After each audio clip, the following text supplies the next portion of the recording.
사도신경으로 신앙 고백하겠습니다. 전능하사 천지를 만드신 하나님 아버지를 내가 믿사오며 그 외아들 우리 주 예수 그리스도를 믿사오니 이는 성령으로 잉태하사 동정녀 마리아에게 나시고 본디오 빌라도에게 고난을 받으사 십자가에 못 박혀 죽으시고 장사한 지 사흘 만에 죽은 자 가운데서 다시 살아나시며 하늘에 오르사 전능하신 하나님 우편에 앉아 계시다가 저리로서 산자와 죽은 자를 심판하러 오시리라. 성령을 믿사오며 거룩한 공예와 성도가 서로 교통하는 것과 죄를 사하여 주시는 것과 몸이 다시 사는 것과 영원히 사는 것을 믿사옵나이다. 아멘. 찬송가 540장 주의 음성을 내가 들으니가 찬양하도록 하겠습니다.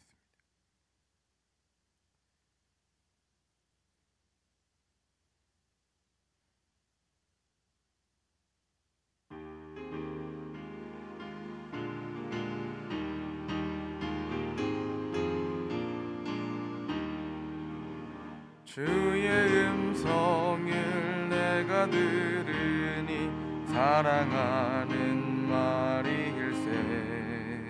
믿는 마음으로 주께 가오니 나를 영접하소서. 내가 매일 십자가 앞에 더 가까이 가오니 구세주의 흘린 보배 피로써 나를 정케 하소서. 주여 넓으신 은혜 베푸사 나를 받아주시고 나의 품은 뜻 주의 뜻같이 되게 하여 주소서. 내가 매일 십자가 앞에 더 가까이 가오니 구세주의 흘린 보배 피로써 나를 정케 하소서. 주의 보좌로 나아갈 때에 어찌 아니 주의 얼굴을 항상 배우니 더욱 친근합니다. 내가 매일 십자가 앞에 더 가까이 가오니 구세주의 흘린 보배 피로써 나를 정케 하소서. 우리 구주의 넓은 사랑을 증량할 자 없으며 주가 주시는 참된 기쁨도 헤아릴 수 없도다. 내가 매일 십자가 앞에 더 가까이 가오니 구세주의 흘린 보배 피로써 나를 정케 하소서.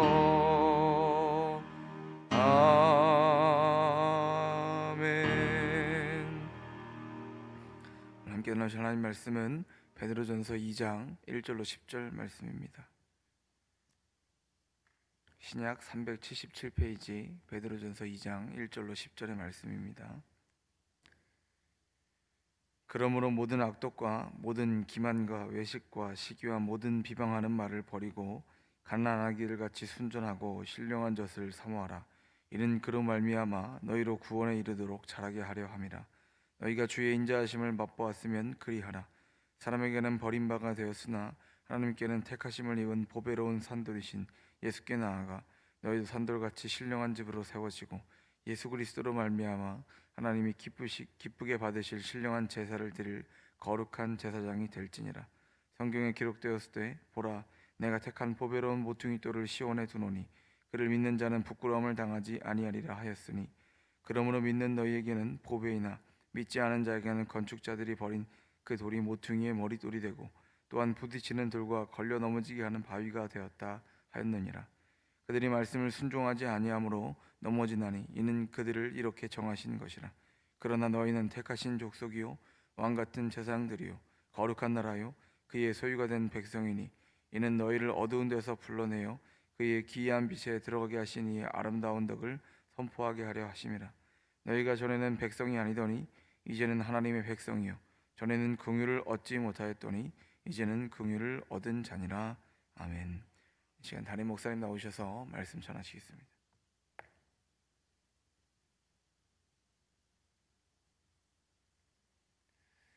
우리 함께 기도하겠습니다. 하나님 감사합니다. 오늘도 저희들 사랑하셔서 깨우시고 이렇게 온라인 오프라인으로 함께 예배할 수 있도록 인도하시니 감사합니다. 주님의 은혜입니다. 하나님 온라인이라고 하는 시스템을 통하여 비록 우리가 함께 전염병 때문에 성전에서 예배할 수 없지만 하나님께서 또 다른 방법을 강구해 주셨습니다. 하나님 우리가 있는 처소가 온전한 신실한 예배의 처소가 될 수 있도록 도우시고 축복하여 주옵소서. 우리 예배를 받으시기 합당한 모습으로 예배하게 하여 주옵시고 오직 주님께만 시선을 향하게 하여 주시며 주님이 주시는 은혜로 오늘 하루도 살아갈 수 있도록 도우시고 축복하여 주옵소서. 주님께서 오늘도 말씀하시고 일하실 것을 믿사오며 예수님 이름으로 기도드렸습니다. 아멘. 지난 주일부터 우리가 베드로전서 말씀, 그동안은 다니엘 말씀으로 함께 은혜를 나눴고 이제 베드로전서 말씀을 통하여 함께 은혜를 나누는 시간을 갖게 됩니다. 비록 우리가 지금 온라인으로 많은 분들이 예배하고 있지만 예배하는 처소에서 이 베드로전서를 통해 주시는 그 하나님의 은혜가 있기를 주님의 이름으로 간절히 축원합니다. 이 베드로전서는 사도 베드로가 초대교회 성도들에게 쓴 편지입니다. 우리가 편지를 쓸 때에는 어떤 목적이 있습니다. 연애하는 사람한테 편지를 쓰면 연애 편지라고 이야기하고 군인한테 편지를 쓰면 위문 편지라고 이야기합니다. 우리가 어떤 초대장을 보낼 때는 초대하는 편지라고 이야기하고, 그러니까 편지를 쓰는 목적에 따라서 그 편지의 종류를 구분할 수 있다 이렇게 이야기를 하는 거죠. 베드로전서, 그럼 베드로는 어떤 목적과 이유를 가지고 초대교회 성도들에게 편지를 쓴 것인가? 그 백그라운드를 우리가 좀 이해를 해야 되는데, 이 베드로전서가 쓰여질 당시는 AD 62년, 63년 요경으로 학자들은 이야기합니다. 그때 상황이 어떠했는가? 당시 상황은 로마 황제가 기독교인들을 상당히 박해하던 시기였습니다. 아주 극에 달하진 않았어요. 그 극에 달하는 사건은 AD 64년 로마의 대화재가 일어났을 때 그 모든 화재의 원인을 기독교인들에게 돌리고 기독교인들을 처형하는, 그러나 그 전부터 네로는 그렇게 기독교를 좋아하지 않았습니다. 그러면서 이런저런 이유 때문에 기독교인들이 박해와 고난을 당해야만 했습니다. 이럴 때 항상 문제가 되는 게 뭐냐면, 왜 그리스도인들이 고난을 당해야 되는가? 그 이유가 뭐지? 계속 견뎌야 되는가? 싸워야 되는가? 신앙과 고난에 대한 명확한 신앙적 기초가 있으면 참 좋은데 그게 없으면 막 흔들리고 무너지고 신앙이 다 떠나가기도 하고, 그래서 이럴 때 꼭 필요한 게 뭐였냐면, 기독교인이란 무엇인가? 기독교인들에게 고난은 왜 찾아오는가? 그러면 기독교인들은 이 고난을 어떻게 대해야 되는가? 이런 신앙적 기초가 있다고 하면 그들이 절대 흔들리지 않거든요. 그래서 베드로전서는 이 고난과 기독교라고 하는 이 신앙적 기초를 자세히 설명하는 책이다. 우리가 그렇게 이해하면 좋겠습니다. 첫 번째는 기독교인은 어떤 존재인가? 우리 베드로전서 1장 3절 4절 가서 보도록 하겠습니다. 베드로전서 1장 3절 4절 말씀. 우리 함께 읽어보겠습니다. 시작. 우리 주 예수 그리스도의 아버지 하나님을 찬송하리로다. 그의 많으신 긍휼대로 예수 그리스도를 죽은 자 가운데에서 부활하게 하심으로 말미암아 우리를 거듭나게 하사 산 소망이 있게 하시며 썩지 않고 더럽지 않고 쇠하지 아니하는 유업을 있게 하시나니 곧 너희를 위하여 하늘에 간직하신 것이라. 자, 기독교인이 누구냐라고 이야기할 때 3절 맨 끝에 보면 우리를 거듭나게 하사, 우리는 거듭난 사람, 거듭났다라고 하는 것은 한번 태어났는데 다시 태어났다. 어떻게 다시 태어났는가? 그리스도의 은혜로 말미암아. 그래서 새로운 삶을 살아가는 사람, 이전과는 전혀 다른 인생을 사는 사람들을 그리스도인이라 이렇게 정의합니다. 그런 사람들은 산 소망, 죽은 소망이 아니라 늘 살아있는 소망을 가지고 하루하루를 살아간다. 4절 말씀에서는 썩지 않고 쇠하지 않는 유업을 가지고 살아간다. 이게 바로 크리스찬, 당신들의 모습이어야 된다. 그건 예나 지금이나 똑같습니다. 우리는 그리스도인으로서 거듭난 인생을 살아야 되고 구원받은 자의 삶을 살아야 되는 것이고, 썩지 않은 이 땅의 것이 아니라 하늘에 소망을 두고 살아가는 사람들이어야만 한다. 베드로 사도가 초대교회 성도들이 곧 우리에게도 하시는 말씀입니다. 사랑하는 성도 여러분, 우리가 거듭난 인생으로 살아갈 수 있기를 주님의 이름으로 간절히 축원합니다. 이 위기 가운데에도 죽은 소망이 없는 사람처럼 사는 것이 아니라 여전히 우리 안에 살아있는 하나님의 소망이 온전히 있기를 주님의 이름으로 간절히 축원합니다. 그러면 낭망하지 않거든요. 또 다른 하나님의 기대, 아무리 세상이 우리를 막는다 할지라도, 전염병이 막는다 할지라도 우리의 예배는 막을 수 없다. 그러면서 이 새벽을 깨우고 함께 온라인으로 참여하고, 이게 산소망을 가진 사람의 모습이거든요. 자, 그런 사람들이 어떤 인생을 살아야 되는가? 1장 16절에 가서 보면 기록되었을 때 내가 거룩하니 너희도 거룩할지어다. 성도는 거듭난 사람, 산소망을 가진 성도들은 거룩한 삶을 추구하고 살아갑니다. 왜냐하면 하나님이 거룩하시니 너희도 거룩하라. 우리도 거룩해야 된다. 17절에 보면 외모로 보시지 않고 각 사람의 행위대로 심판하시는 이를 너희가 아버지라 부른즉, 우리는 심판의 날을 기대하고 꿈꾸고 살아가는 사람. 심판의 날은 미래거든요. 그러니까 우리는 현재를 살아가지만 과거에 집착하는 사람이 아니라 미래를 보고 미래의 그 심판의 날을 고민하고 기대하며 살아가는 사람들입니다. 그러면 현재의 삶이 함부로 살 수 없거든요. 거룩함을 추구할 수밖에 없다. 21절 가서 보면 너희는 그를 죽은 자 가운데 살리시고 영광을 주신 하나님을 그리스도로 말미암아 믿는 자니 너희 안에 믿음과 소망이 하나님께 있느니라. 우리에게 믿음과 소망이 이 땅에 있는 것이 아니라 하나님께 있다. 23절 말씀, 너희가 거듭난 것은 썩어질 씨로 된 것이 아니요 썩지 아니할 씨로 된 것이니 살아있고 항상 있는 하나님의 말씀으로 되었느니라. 그러므로 모든 육체는 풀과 같고 모든 영광은 풀의 꽃과 같으니 풀은 마르고 꽃은 절어지되 오직 주의 말씀은 세세토록 있도다. 그러면서 하나님의 말씀을 강조하고 있습니다. 이게 거듭난 사람, 산 소망을 가진 사람의 모습이라 이렇게 이야기하는 거죠. 오늘 본문 말씀은 이 말씀의 연장선입니다. 1절 말씀으로 가서 보겠습니다. 1절 말씀 함께 읽습니다. 시작.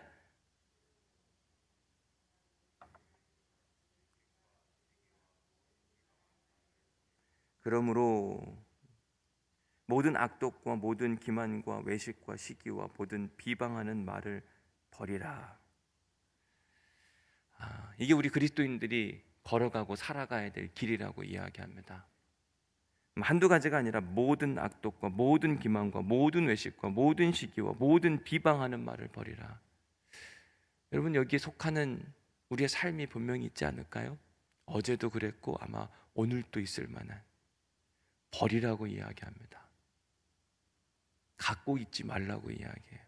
근데 이 버리라고 하는 표현을 보니까 아포티세미라고 하는 단어를 쓰는데, 버리라고 하는 이 아포티세미는 뭐냐면 가라앉히다 이렇게 이야기를 하는 거예요. 여러분, 우리 인생 가운데, 우리 마음 가운데 악독과 시기와 비방하는 말은 사라질 수가 없어요. 그렇지 않으세요? 우리가 거듭났는데도 생각보다 잘 안 됩니다. 나도 모르게 시기하는 마음이 찾아오고 나도 모르게 비방하는 말이 찾아오고. 그런데 정확한 표현은 버리라는 말이 아니라 가라앉히라, 저 밑에 두라 이렇게 이야기를 하는 거죠. 절대 그것이 올라오지 못하도록 하라. 어떻게 그 일이 가능한가? 2절 말씀에 그 해결책이 나옵니다. 2절, 갓난아기들 같이 순전하고 신령한 젖을 사모하라. 이는 그로 말미암아 너희로 구원에 이르도록 자라게 하려 함이라. 악독과 기만과 외식과 시기와 모든 비방하는 말을 가라앉힐 수 있는 방법은 뭐냐면 우리가 어린아이와 같이 신령하고 순전한 젖을 사모하라. 여러분, 젖이라고 하는 건 아이들의 유일한 양식입니다. 그거 없으면 죽는 거예요. 그렇다고 막 애들한테 밥을 먹인다, 젖을 먹어야 될 아이들에게 막 이유식을 준다, 그러면 아이들이 탈이 나는 거죠. 젖이라고 하는 건 반드시 필요하고 절대 없으면 안 되는 것. 성도들에게 뭐라고 이야기하냐면 너희들은 어린아이같이 신령하고 순전한 그 젖 하나님의 말씀을 사모하라. 그런 게 있을 때 우리 안에 악독과 시기와 비방하는 말이 가라앉혀진다. 결국 우리 안에 말씀이 살아있으면, 하나님의 그 순전한 말씀이 살아있으면 이런 모든 것들이 가라앉혀질 수 있고, 그렇지 않으면 그냥 우리도 모르게 스물스물 피어오르는 겁니다. 내가 악독한 말을 하고 싶어서 하는 게 아니에요. 우리 본성이 원래 그렇게 하도록 되어 있습니다. 그런데 하나님의 말씀이 우리를 다스려 가면, 우리를 꽉 잡고 있으면 우리 안에 시기와 비방과 악독한 말이 반드시 사라질 수밖에 없다. 근데 이게 뭐하고 연결되냐면 2절 맨 끝에 보면 우리의 구원하고 연결이 됩니다. 참 신기하죠. 악독과 시기하는 말이 뭐 구원받은 사람이 그럴 수도 있나? 그러면 안 된다고 이야기합니다. 이걸 가라앉히지 못하면 우리가 구원에 이르도록 잘하지 못하게 된다. 우리는 예수 믿으면 구원받는 거 맞는데 생각보다 예수를 잘 안 믿어요. 믿는 것처럼 보이긴 하는데, 우리가 그곳까지 이르기 위해서는 우리 스스로 악독한 말 나 버려야지 이래서 버려지는 게 아니라 거기에 오히려 신령한 젖을 채우는 그런 믿음의 운동들이 반드시 필요하다. 그래서 사실은 말씀을 읽어야 돼요. 내년도 예배에 관련돼서 제가 주보에다가 체크리스트를 만들려고 한다 한번 말씀드린 적이 있는데, 거기에 꼭 포함시키려고 하는 게 뭐냐면 당신은 이번 주에 성경을 몇 장 얼마나 읽으셨습니까? 이 습관이 되어야 되거든요. 주일날 잠깐 읽는 것으로 그쳐서는 분명히 안 되거든요.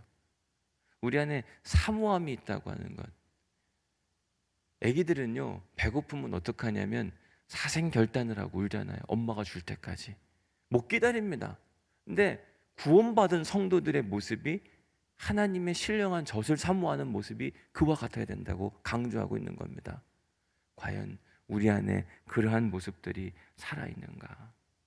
구원의 문제하고 직접적인 연관이 있기 때문에 반드시 우리의 신앙을 점검해 봐야만 합니다. 바라기는 하나님의 말씀이, 예배가 우리 모두에게 이러한 신령한 젖과 같은 역할을 할 수 있기를 주님의 이름으로 간절히 축원합니다. 그래서 말씀을 안 읽으면 막 죽겠는 거 있잖아요. 예배를 안 드리면 막 죽겠는 거, 기도를 하지 않으면 죽겠는 것, 이게 살아있다고 하는 증거거든요.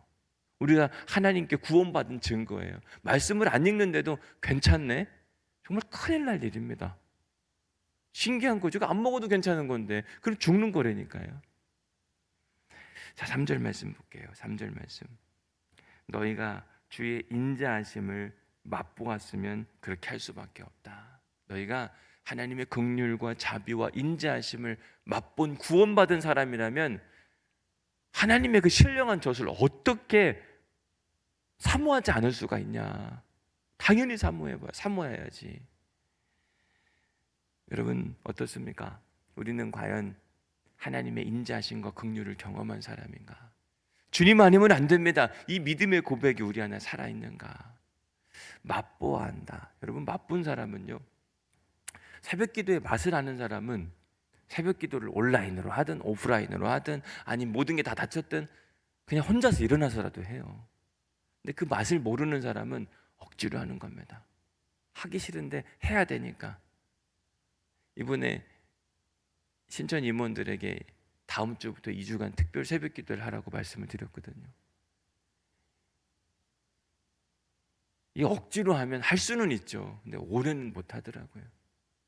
근데 맛을 본 사람은요, 그 맛을 아는 사람은요, 그냥 해요. 즐거워서 하고.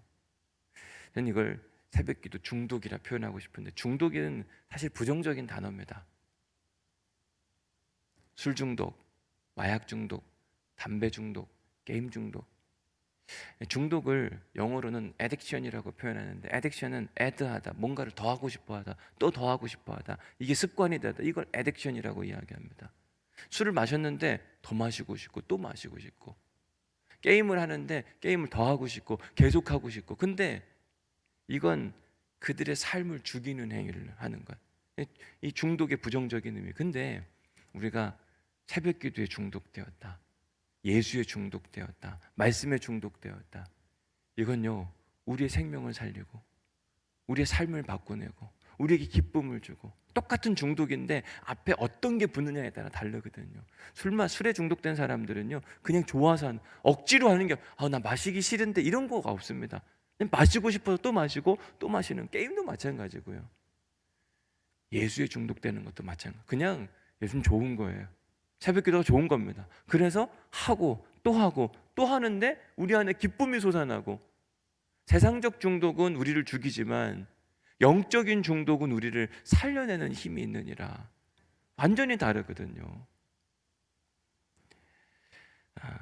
조지 말로리라고 하는 사람이 있는데, 영국의 아주 유명한 등반가입니다. 그가 1921년 에베레스트 산 영국 그 원정대가 처음 생겼을 때 거기에 참가를 하게 됩니다. 그리고 1921년, 22년 세 번에 걸쳐서 에베레스트 등반을 시도하게 됩니다. 근데 세 번 다 실패했어요. 그러면서 자기 동료들 10명이 세상을 떠났습니다. 1924년 한 1년 정도 쉬었다가 24년 다시 한번 네 번째로 우리 마지막으로 등반해보자 라고 했을 때 기자회견을 했어요. 사람들 다 불러 모아놓고 기자들이 물었습니다. Why did you want to climb Mountain Everest? 당신들은 왜 그 에베레스트 산을 그렇게 사람들 죽어가는데 올라가려고 합니까? 이렇게 물었습니다. 그때 조지 말로리라고 하는 사람이 아주 유명한 답을 했습니다. Because it's there.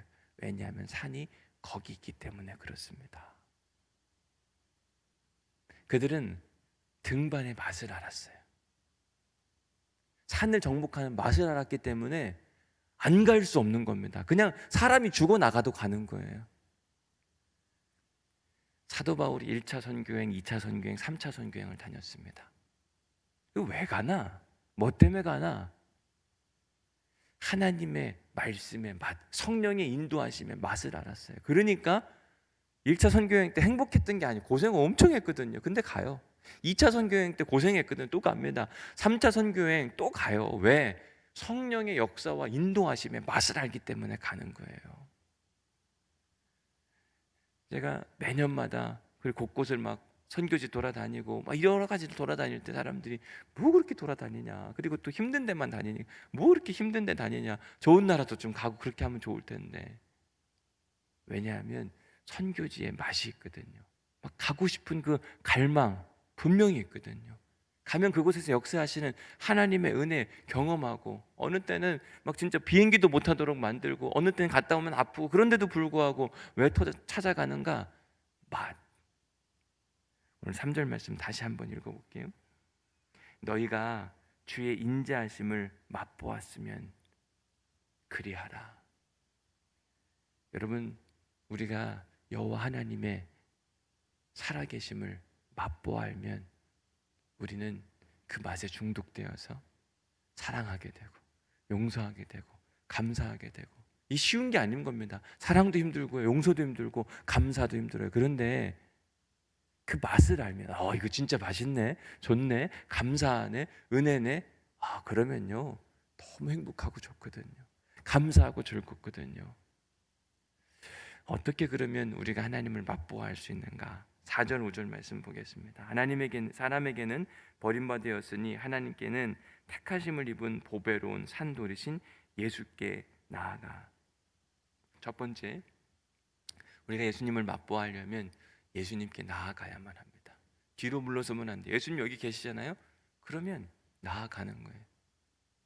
제가 함께 사역하는 사역자들을 보면 맛보아 알고 싶은 사람은 자꾸 찾아오더라고요.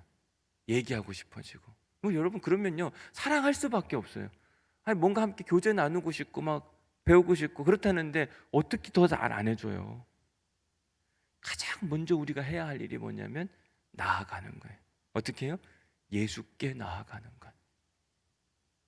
지금 이 새벽을 깨웠다는 게 어떤 의미를 갖고 있느냐? 예수께 나아가는 것. 여러분, 예수님과 더욱더 가까워지시길 주님의 이름으로 간절히 축원합니다. 그래야 맛볼 수 있어요. 한 걸음 더 나아가고 한 걸음 더 나아가고 더욱더 친밀해지면은요, 주님의 맛이 너무 좋거든요. 주님은 지내면 지낼수록 좋은 분. 왜 그렇게 좋지? 더 좋지? 그러니까 나아가는 거예요. 억지로 나아가면, 떠밀어서 밀어가려면 절대로 못 나아갑니다. 머뭇거릴 수가 없는 거예요. 그냥 나아가는 거예요. 자, 5절 말씀.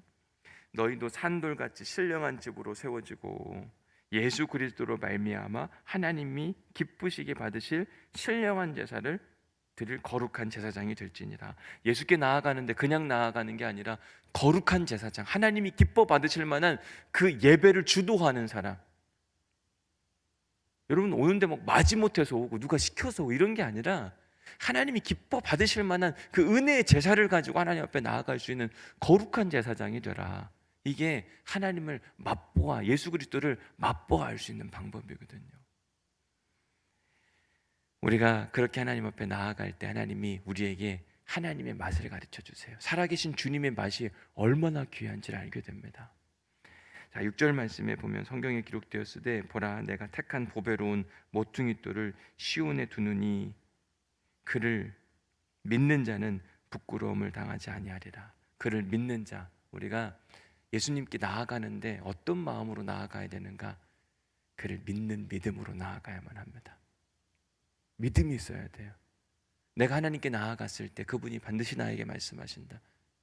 하나님께 나아갔을 때 반드시 나와 함께 하신다. 이 믿음을 갖고 나아가야지 억지로, 이런 차원의 문제가 아닙니다. 여기서 믿음이라고 하는 건 피스티스, 그를 신뢰하는 것, 그를 받아들이는 것.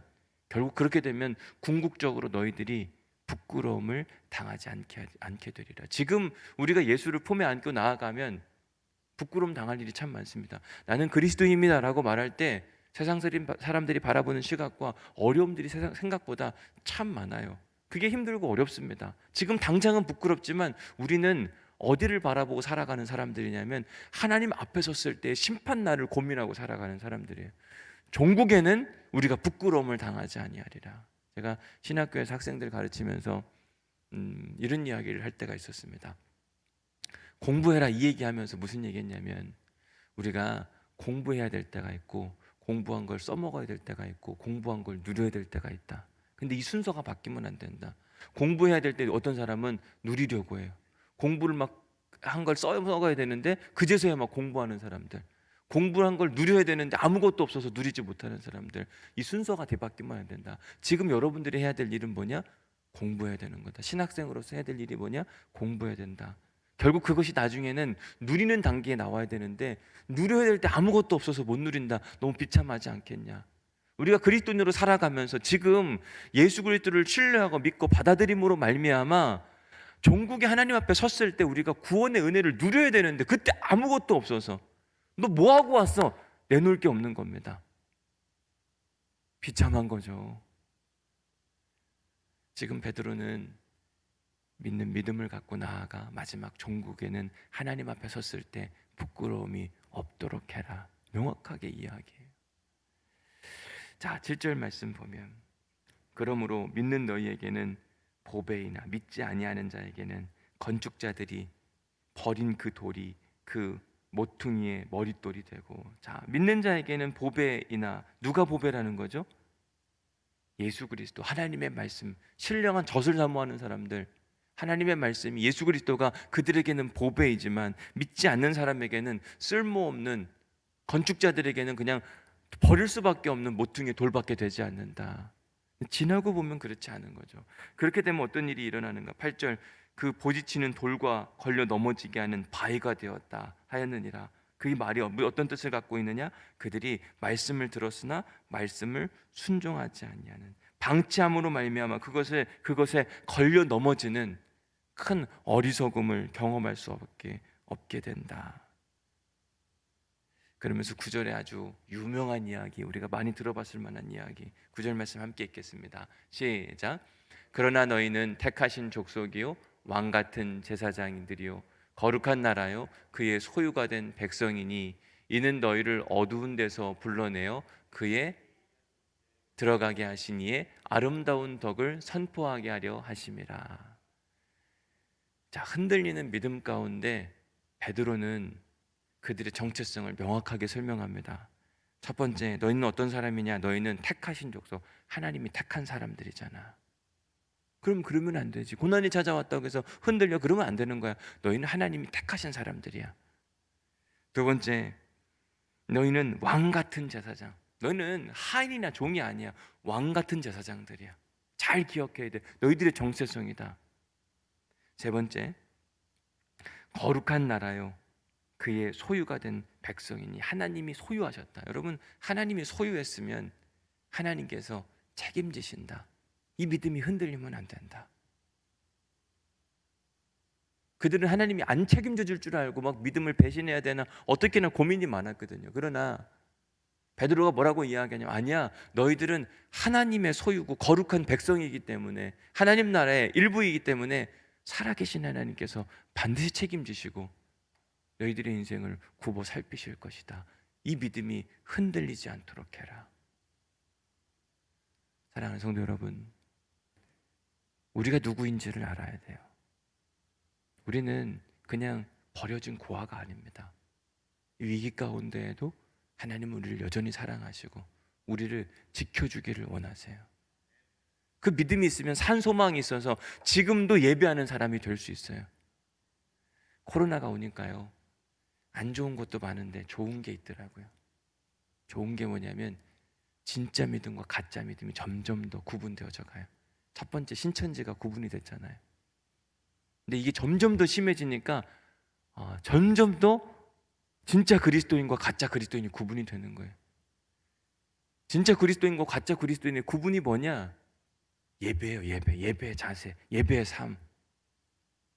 언제 어디서나 우리가 예배가 닫혔어도 우리의 믿음을 끝까지 신실하게 지켜갈 수 있는 것인가? 여기서 드러나더라고요.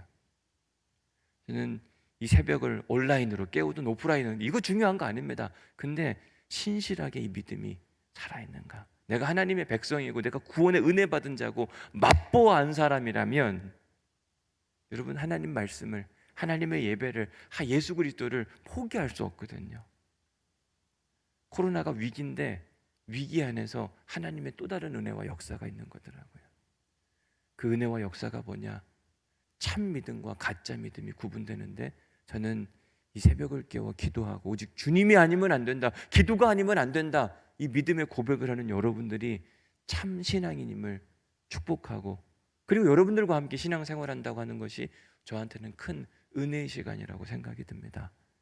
바라기는 어떠한 순간이 와도 흔들리지 않으시기를 바랍니다. 오히려 더 견고하게 우리의 믿음이, 이제 10절 말씀 보고 마칠 텐데, 10절 말씀, 너희가 전에는 백성이 아니더니 이제는 하나님의 백성이요, 전에는 긍휼을 얻지 못하였더니 이제는 긍휼을 얻은 자니라. 다 구분된 겁니다. 다 점검된 겁니다. 이제서야 나타나는 거예요. 많은 사람들이 교회를 다녀요. 많은 사람들이 예수를 믿습니다. 그런데 구원받는 사람들은 생각보다 적어요. 예수님을 따라다녔던 사람들이 여러분 얼마나 많은지 아시죠? 근데 그 중에 구원받는 사람들이 많지 않았습니다. 이게 현실이에요. 많은 사람들은 구원받겠지 착각해요. 그러나 그 구원이 그렇게 쉬운 게 아닙니다. 예수 믿으면 구원받는다, 너무 간단한 원리지만 예수 믿는 일이 그렇게 간단한 일이 아니에요. 오늘도 예수님을 사모하시기를 바랍니다. 그러면 우리 안에 그 열매가 나타나요. 사랑과 용서와 기쁨과 감사. 우리 안에 악독과 시기와 질투와 염려, 이런 건 사라질 수가 없어요. 억눌러지는 겁니다. 어떻게 해요? 우리 안에 예수님이 들어오심으로, 말씀이 가득 채워짐으로. 영원히 사라지지 않아요. 끊임없이 전쟁이 일어날 겁니다. 스물스물 오늘 또 막 올라올 거예요. 그런데 우리의 정체성을 알고 하나님을 사모하고 예수 그리스도를 그리워하고 오직 주님만이 우리의 힘이라고 하는 믿음의 고백이 있는 사람들, 그런 사람들은 이러한 악독과 시기와 염려와 걱정이 올라올 틈이 없는 겁니다. 주님이 딱 자리 잡고 있으니까. 바로 여러분들이 그 주인공입니다. 택하신 족속, 그분의 소유, 여러분들을 축복합니다. 기도하겠습니다. 하나님 감사합니다. 오늘 또 주님께 나왔습니다. 거룩한 산 제사가 되기 위해, 새 제사장이 되기 위해서 비록 온라인으로 예배를 드리지만 옷을 제대로 갖춰 입고 주님을 사모하는 마음으로 저는 무릎 꿇어 기도하며 하나님 앞에 온전히 나아갑니다. 하나님, 우리의 모습을 기억하시죠? 우리의 모습을 지금도 지켜보시죠? 우리를 축복하여 주옵소서. 어느 상황에 있든지 어디에 있든지 우리의 환경과 우리의 모든 조건들이 우리의 믿음을 위협하지 못하게 하여 주시며, 그럼에도 불구하고 참된 예배자로서는 은혜의 사람들 될 수 있도록 도우시고 축복하여 주옵소서. 주의 인자하심을 맛보아 알지어다 주님 말씀하셨사오니 오늘도 주님께 나아가고 주님을 사모하는 마음으로 주의 살아계심을 경험할 수 있도록 도우시고 축복하여 주옵소서. 오늘도 주의 일하심을 믿고 간구하오며 예수님의 이름으로 기도드렸사옵나이다. 아멘. 하늘에 계신 우리 아버지요, 이름이 거룩히 여김을 받으시오며 나라의 마옵시며 뜻이 하늘에서 이루어진 것 같이 땅에서도 이루어지리이다. 오늘날 우리에게 일용할 양식을 주옵시고 우리가 우리에게 죄 지은 자를 사하여 준 것 같이 우리의 죄를 사하여 주옵시고 우리를 시험에 들게 하지 마옵시고 다만 악에서 구하옵소서. 대개 나라와 권세와 영광이 아버지께 영원히 있사옵나이다. 아멘. 오늘도 주신 말씀 생각하면서 주님, 제가 신령한 젖을 사모하게 하여 주옵소서. 내가 누구인지를 알게 하여 주옵소서. 이 코로나 위기 가운데에도 믿음이 흔들리지 않게 하여 주옵소서. 이 마음의 결단과 함께 우리 함께 주님의 이름을 한번 부르짖고 우리 함께 통성으로 기도하도록 하겠습니다. 기도하십니다. 주여!